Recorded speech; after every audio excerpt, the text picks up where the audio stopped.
Entre gallos y medianoche, el Perú, prácticamente de manera subrepticia, disimulada, sin que nadie se dé cuenta, se ha suscrito al Pacto para el Futuro. Un acuerdo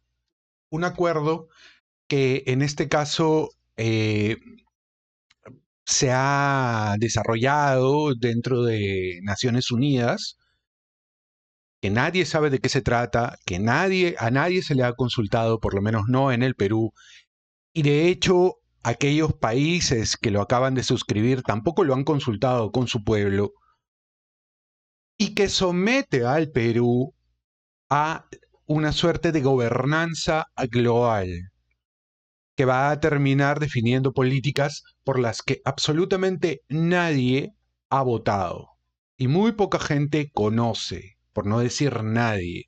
Casi nadie en el Perú sabe de qué se trata la Agenda 2030. A nadie se le ha consultado, a nadie se le ha preguntado y sin embargo estamos ahí adscritos. Y ahora resulta que estamos adscritos a otra nueva agenda, a una agenda con miras al año 2045, que es esta que se llama Pacto para el Futuro. Este es un tuit de la Cancillería del Perú. Dina Boluarte nos ha hecho participar sin preguntar en esto. Dice, hoy por la mañana, en la Cumbre del Futuro, el Perú se sumó al Pacto para el Futuro que compromete una serie de acciones en áreas clave para legar a las generaciones futuras un mundo, entre comillas, diré yo, mejor, ¿no? A que ver, aquí aparece el texto. Más seguro, ¿no? Con democracia, sin hambre y con un planeta resiliente. Esa palabrita guachafa que ahora se ha puesto de moda, ¿no? Resiliente. Se aprobaron también, mira, y debajo del tuit dice, se aprobó también el Pacto Digital Global, que promueve la transferencia de conocimiento en IA a países en desarrollo. Sabrá Dios qué quiere decir eso. Y la declaración sobre las generaciones futuras con principios, guías y compromisos para la implementación de políticas nacionales, regionales y globales. O sea, lo que te estoy queriendo decir es que, claro, suena bonito, pero nadie sabe exactamente qué es lo que hay detrás, qué es lo que significa o supone cada uno de estos puntos, porque lógicamente estos son los eufemismos que se utilizan como pretexto para poder penetrar las acciones del Estado a través de la gobernanza global y el multilateralismo. O sea, que son elementos por los que nadie ha votado. Se supone que los estados son independientes, por un lado, y por otro lado, sus políticas están definidas a través, supuestamente, ¿no? A través del voto, ¿no? Pero bien, vamos a analizar un poco cuáles son los elementos más peligrosos de esta agenda, que es una agenda novísima. Hay algunos puntos que yo quiero comentar con ustedes. Primero, esta nueva agenda 2045 no es un borrón y cuenta nueva de la Agenda 2030. Es la Agenda 2030 en una versión potenciada. No sé si me dejo entender. Es decir, se van a agregar puntos nuevos a lo que ya venía establecido, a las políticas que ya se han venido siguiendo y que el Perú ha tratado de imponer sea como fuere. Durante los últimos 20 años, un poquito más tal vez, se ha tratado poco a poco de inducir, de mover la ventana de Overton para que la gente vaya normalizando este tipo de políticas. Luego, lo otro es que a la Agenda 2030, a la Agenda del 2045, se le va a incorporar el elemento digital que aparece en el tuit de la Cancillería. Pero ellos lo han puesto, el tuit de la Cancillería lo ha puesto acá, ¿no? Se aprueba el Pacto Digital Global. ¿Quién ha votado por el Pacto Digital Global? Nadie. ¿Quién sabe qué es el Pacto Digital Global? Nadie tampoco, ¿no? Bien. Ahora, como les estaba diciendo, estas dos agendas, tanto la 2030 como la 2045, no han sido consultadas por los países involucrados, por ningún país que haya suscrito este acuerdo. Ninguno de estos países lo ha consultado con su gente. Otro elemento que también va a estar dentro de estos acuerdos es la creación de una identidad digital para cada persona. Actualmente los DNIs ya tienen una identidad, pero ahora va a haber más data que se va a incorporar poco a poco a tu identidad digital. Por ejemplo, qué compras, cómo lo compras, porque precisamente la moneda digital, que también está próxima a ser incorporada dentro de las transacciones económicas y financieras, va a tener toda la información de tus gastos diarios. Y además, la moneda digital va a poder va a tener caducidad. Los entes financieros, en una situación de emergencia, pueden declarar caduca el dinero que tienes. Y además, pueden controlar en qué gastas y en qué no gastas. Porque poco a poco también nos estamos acercando a una economía sin billetes, sin monedas, es decir, sin dinero en efectivo. Luego también, este pacto digital lo que propone es un control de discurso y censura. Censura en todas las plataformas sociales. Y por cierto, también a través de la IA. Hay otro elemento que tiene que ver con el medio ambiente, que significa un impuesto a la huella de carbono. ¿Mm? ¿Qué sucede? Por ejemplo, en otros países lo que ya se está dando es que hay tarjetas de crédito, hay tarjetas de crédito que te permiten controlar tu huella de carbono. Entonces, no puedes disponer de tu, digamos, de tu línea. Hasta ahora es voluntario. No puedes disponer de cierta línea de crédito si es que te has excedido en tu huella de carbono. Pero ¿qué pasaría si es que en un futuro no muy lejano esto deja de ser voluntario para empezar a ser obligatorio? That's the problem. Y eso es hacia lo que apunta este pacto global que tiene que ver con la gestión medioambiental. Acá el tema del control climático se utiliza como una excusa para poder incrementar el poder que tienen las multilaterales sobre los estados. Cuando me refiero a multilaterales, me refiero a Naciones Unidas, me refiero a OEA, me refiero al Banco Mundial, me refiero a la Unión Europea en Europa, ¿no? Que cada vez tienen mayor poder sobre las decisiones de los gobiernos y por sobre lo que pueda pensar u opinar la gente, ¿no? Aunque no se dice, miren la contradicción. Todas estas políticas, todas estas medidas que se están proponiendo, supuestamente dicen promover la democracia, pero sin embargo están siendo aprobadas a espaldas de la gente. Están siendo aprobadas sin que la gente sea parte del proceso, sin que pueda decidir. Son un grupo, una élite de personas las que está tomando decisión sobre esto. Ahora, muchas voces están hablando del tema poblacional. Aquí hay varias variables que están alrededor de este tema. Hacia el año 2070, en el caso peruano, la curva poblacional va a empezar a decaer, abruptamente. ¿Por qué? Porque va a haber más ancianos y más muertes por ancianidad que nacimientos. En ese momento vamos a entrar en una especie de déficit poblacional.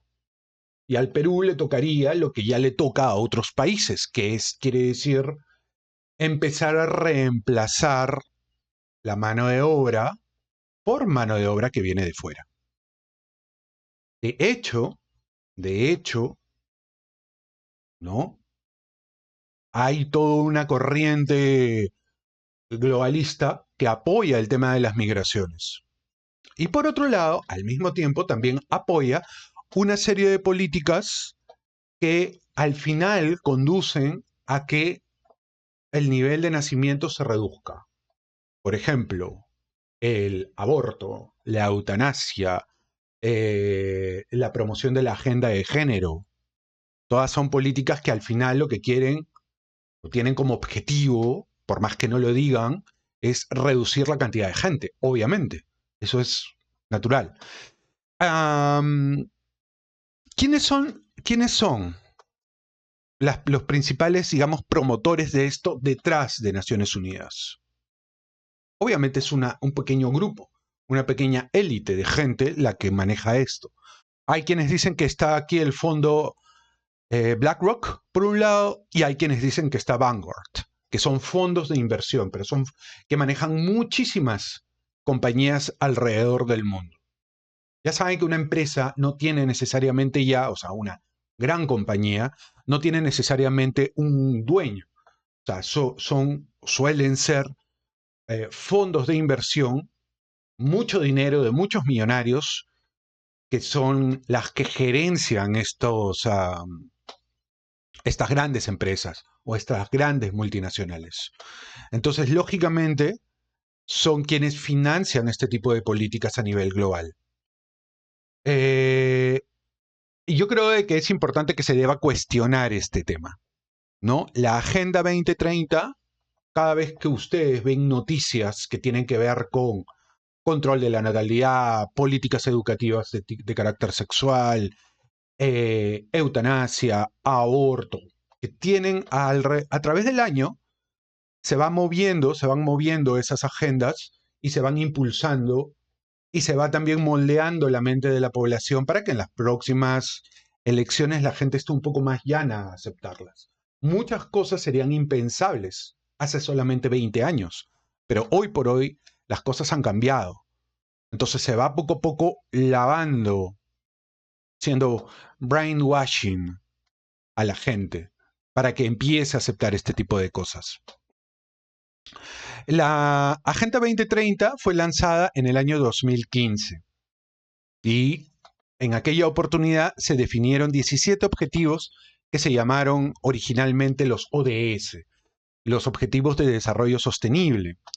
Y obviamente los fines que supuestamente perseguían aparecían como unos fines nobles, como por ejemplo la erradicación de la pobreza.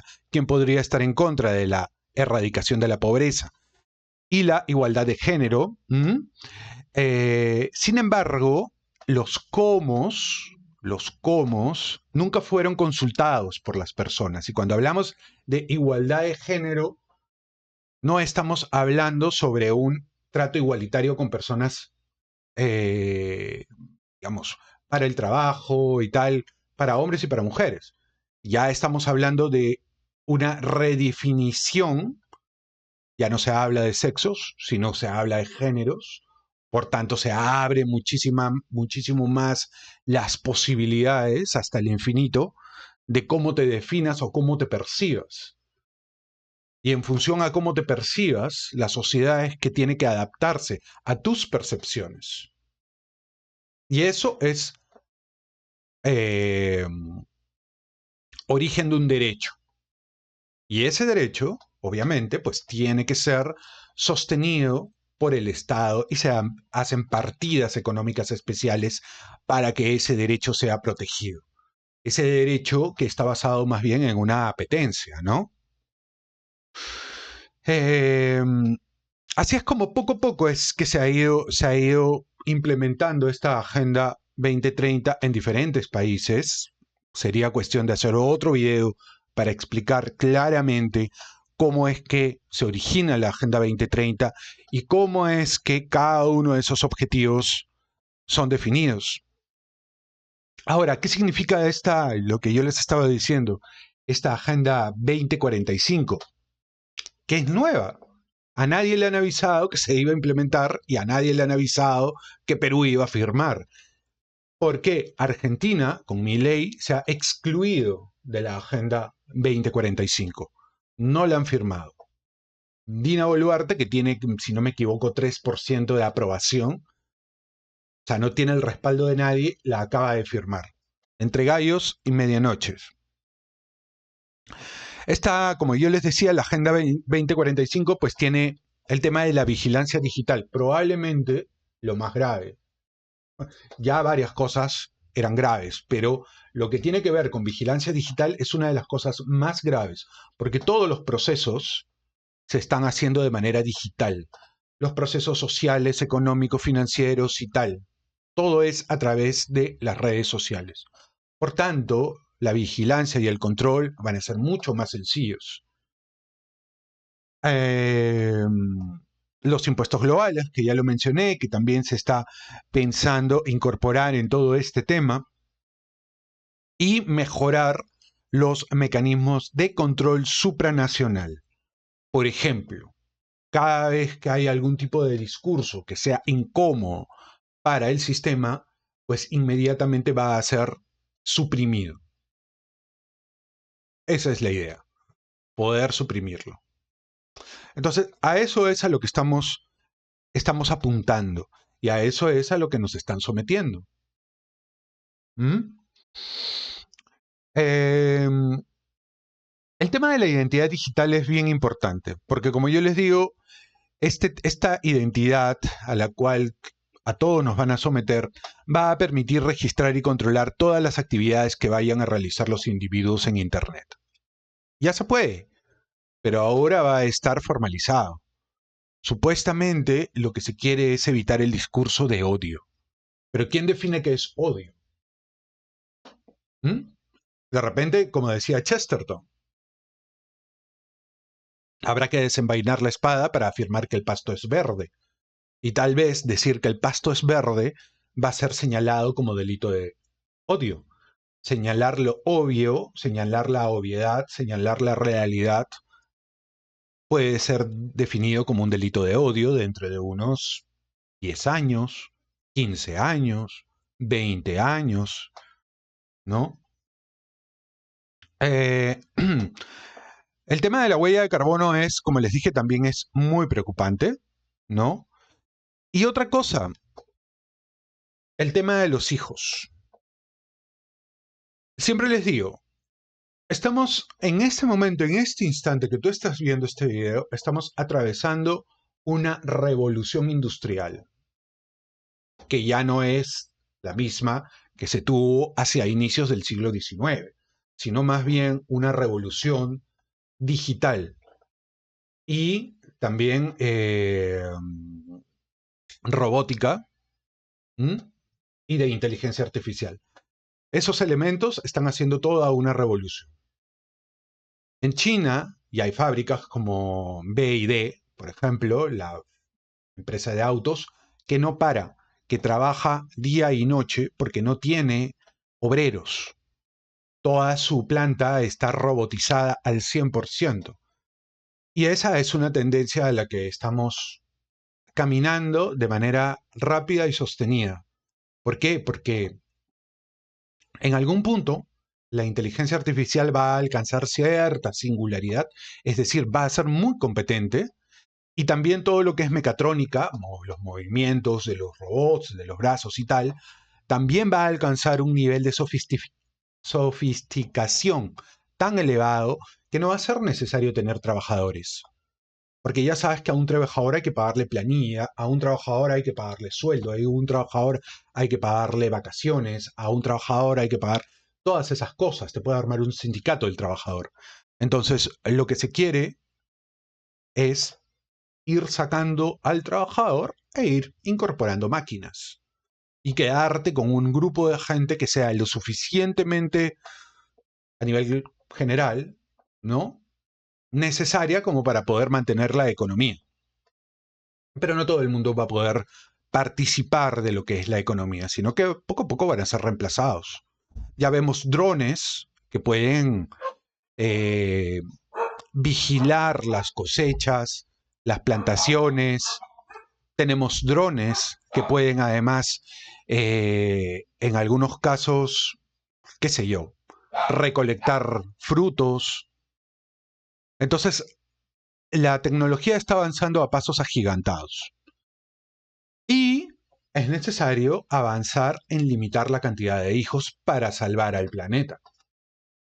También, con ese pretexto. Entonces ya tienes varios mecanismos para controlar poblacionalmente a la gente. ¿Mm? Además, obviamente, de esclavizarla a todo lo que sea adictivo para ellos.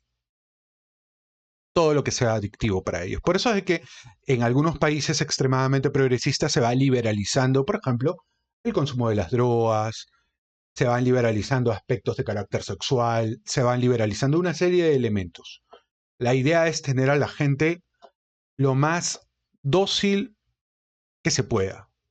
Y por cierto, lo más desvinculada que se pueda. ¿No? Porque, claro, si no tienes familia, no tienes por qué luchar. O sea, eso en muchas ocasiones marca tu propósito. Sin eso, no tienes por qué luchar y el porqué de la vida también se hace más efímero, más vaporoso. ¿No? Bien, entonces otro de los elementos tiene que ver con un futuro controlado, como yo les decía, por élites. Por élites. Y detrás de eso todo el mundo señala que está BlackRock y Vanguard, que son estos dos grupos financieros, estos dos fondos de inversión que tienen una gran influencia económica y tienen una enorme presión sobre los países para que adopten la Agenda 2045, la Agenda 2030 primero y 2045. Por eso es que ustedes en televisión ven tanta gente que piensa parecido. En los medios de comunicación en general, tanto escritos como televisivos, tú puedes ver que la gente piensa de manera muy similar en términos de progresismo o liberprogresismo, si lo quieres llamar de esa manera. Entonces, en eso estamos. Y ustedes van a poder apreciar acá que han habido algunas reacciones de parte de la gente en torno a este tema. Yo voy a ver acá un poco los comentarios de la gente sobre el tema de el capítulo que tiene que ver con el acuerdo digital, ¿no? Que es uno de los más peligrosos. Me dejarán en los comentarios si es que ustedes quieren que hable un poco de la Agenda 2030, si han escuchado de la Agenda 2030. En el mundo corporativo se habla mucho de este tema como algo positivo, porque claro, ¿quién no quiere acabar con la pobreza? ¿Quién no quiere que acabe el hambre en el mundo? O sea, es algo muy, muy natural, ¿no? Eh, el único país, aquí hay un gráfico, ¿no? El único país que está en contra de la agenda marxista 2045 es Argentina. Todos los demás países lo han aprobado. Todos los demás países lo han aprobado, ¿no? ¿Por qué? Porque es una agenda que colectiviza. Ustedes se preguntarán, bueno, pero si son élites económicas extremadamente capitalistas, ¿por qué estarían interesados en implementar mecanismos de carácter colectivista que son meramente marxistas? ¿Por qué? Porque en el fondo no se contradicen. O sea, el propio Marx consideraba que el capitalismo era una fase más que te conducía al comunismo, en donde una sola élite podía controlar todo. Ahora, por ejemplo, Orwell definía a esa élite como un Estado opresor, dictador, pero no necesariamente tiene que ser un Estado. Podría ser un mega Estado, ¿Mm? O podrían algunas élites económicas aprovecharse de estos esquemas de gobernanza global, como son por ejemplo Naciones Unidas o como son por ejemplo OMS, para tener un control poblacional de la gente, que es el sueño dorado de cualquier megalómano, obviamente. Bien, acá otra usuaria. Antes de firmar por todos los peruanos, deberíamos tener la oportunidad de decidir si queremos o no queremos aceptar. Al final ustedes trabajan para nosotros, solo que estando en el poder lo olvidan. ¿Mm? Aquí hay algunos puntos que quiero leer yo con ustedes. Algunos de los lineamientos firmados que se comprometen a cumplir los gobernantes sobre el pacto del futuro sin haber sometido ni un punto a consulta popular. Se fortalecen absolutamente todas las formas de gobernanza global, debilitando las soberanías de los Estados-nación y su margen de acción ante la comunidad internacional. Los países se van a tener que acoger a los lineamientos impuestos por, estas son las multilaterales, OMS, Banco Mundial, Fondo Monetario Internacional, Naciones Unidas, Corte Interamericana de Justicia, Unión Europea y siguen firmas, todas las demás. Luego, también van a tener los estados que acogerse, que ceñirse, que adherirse a el condicionamiento de todo financiamiento internacional de los países al cumplimiento incondicional del llamado Objetivo de Desarrollo Sostenible. Por eso es que hay muchas compañías que imponen estos lineamientos y que son obligadas a seguirlos a cambio de financiamiento del Banco Mundial, por ejemplo. Se amplía la ejecución impuesta de los planes de la Agenda 2030, como les decía, a la 2045. Se impone uno de los puntos más controvertidos, debatibles y peligrosos, el Pacto Digital Global que obliga a gobiernos a revelar información privada de usuarios en las redes sociales a agencias internacionales para su posterior investigación. Esto ya viene ocurriendo.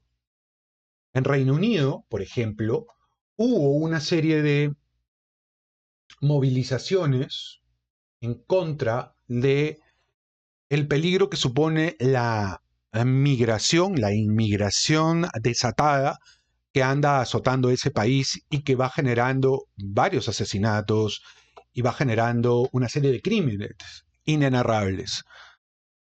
Y aquellas personas que daban su punto de vista en torno a esto y un punto de vista crítico y apoyaban este tipo de manifestaciones, se les investigaba, se les detectaba y se les encarcelaba en Reino Unido del año 2024. No Venezuela, sino Reino Unido. Entonces, cada vez que algo te parezca mal, sencillamente van a investigar, van a ubicarte y te van a capturar. Estés donde estés. Y claro, lo único que te queda es desaparecer de las redes sociales. Pero en un mundo en donde se está transformando, un mundo que se está transformando de manera tan violenta en términos de economía digital, eso significaría una suerte de muerte. Porque claro, la moneda camina a ser digital. La moneda camina a ser digital. ¿Mm? Se impone medidas sobre tratamiento de reciclaje, obligando a los ciudadanos a cambiar su estilo de vida. Consumo de alimentos, construcción de viviendas, prohibición de autos no eléctricos, imposición de impuestos, multas, cuotas por bolsa de desperdicios, por familia habitante. Se exige que todas las inversiones se sometan a los componentes de la economía sostenible que las supranacionales consideren y obliguen a cada gobierno firmante. Y luego, que también es importante, la reducción obligatoria del gasto en las Fuerzas Armadas de cada uno de los países para subvencionar políticas de imposición de ideología de género, propaganda, promoción de políticas ecologistas, sanitarias, sociales, etc. Se indica que las familias y el derecho al trabajo deben ser supervisados y controlados por los estados. Y los estados van a ser meros tramitadores, meras mesas de parte de lo que propongan las multilaterales, ¿no? Entonces, hacia eso va caminando el mundo. Muy poca gente lo habla, digamos, en los medios de comunicación abiertos, muy poca gente lo comenta. Algunos youtubers y algunos influencers lo discuten a través de las redes sociales, pero en los medios de comunicación hegemónicos esto no se habla, no se comenta, no se dice absolutamente nada. Muy bien, y mucha gente sigue hablando de este tema. Las Naciones Unidas busca regular fuertemente la IA a nivel mundial, dejando expuestos a los usuarios. Y tal. Hay definitivamente todo un tema acá y no se está hablando de esto. Esto es el progresismo, estas son las medidas woke que se quieren hegemonizar alrededor del mundo y que lamentablemente pues acaban de ser aprobadas para adherirnos a esto sin preguntarle a absolutamente a nadie, ¿no? Si me lo dejan en los comentarios y están interesados en que hablemos un poquito más sobre los objetivos de desarrollo sostenible, sobre la Agenda 2030, sobre todas aquellas cosas, ¿no?, de las que no se está hablando mucho, déjamelo en los comentarios y lo podemos conversar. El transhumanismo, por ejemplo, no se habla mucho del transhumanismo, que también nos estamos dirigiendo hacia esos derroteros de manera muy rápida y muy poca gente se va dando cuenta de esto. ¿Cómo va la inteligencia artificial a destruir tu trabajo actual? No se habla lo suficientemente de eso tampoco, ¿no? Entonces todo está caminando hacia ese mismo objetivo.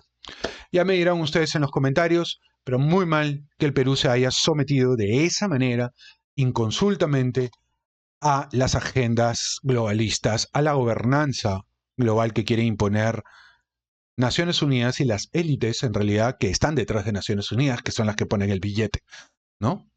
Nos vemos en el siguiente video.